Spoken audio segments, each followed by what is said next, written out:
And once again, Gundam gives us one of the best anime of the season. I mean, wasn't this just a great episode? I can already tell that this anime is going to be pretty darn complex, but at the same time, it's going to give us high quality animation and high quality script writing.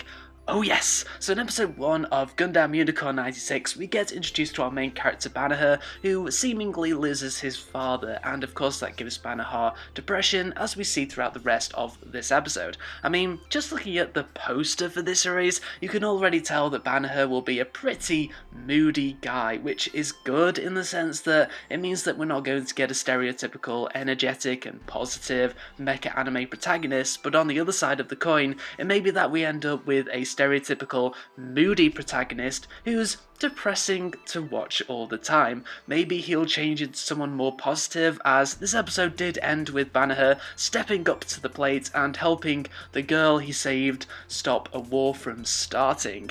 Also, early on in this episode, on a space colony, the new Universal Century is beginning, which is always handy to know since Gundam takes place in a gigantic time span with different eras with different names, but then the space colony and other ships around it randomly explode? What the fuck? Why did that happen? I guess someone really did not want the Universal Century to begin, so he or she tried to stop it from happening by using violence?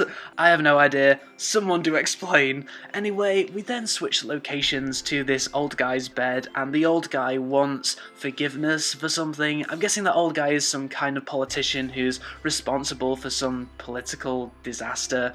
Oh, Gundam, always including the good old politics theme into your anime series, and we even got an epic mecha battle in this episode. I was a little worried at the sight of some CGI in the mech suits, but I think because the overall animation quality of this episode was so fucking cinematic, I mean, oh my goodness, this was like cinema quality animation. I think the very slight touches of CGI actually gave the mechs a nice shine, and the CGI wasn't overbearing. The action was exciting and clear, and I think the action is a lot more clearer than the action in Iron-Blooded Orphans, may I add, and the mech designs were interesting. I mean, one of them looked like a butterfly. Then this episode ends with Banner saving a girl who randomly ends up floating around in a gravity-free area. Then the girl hurts Banner after she's saved, even though he just saved her.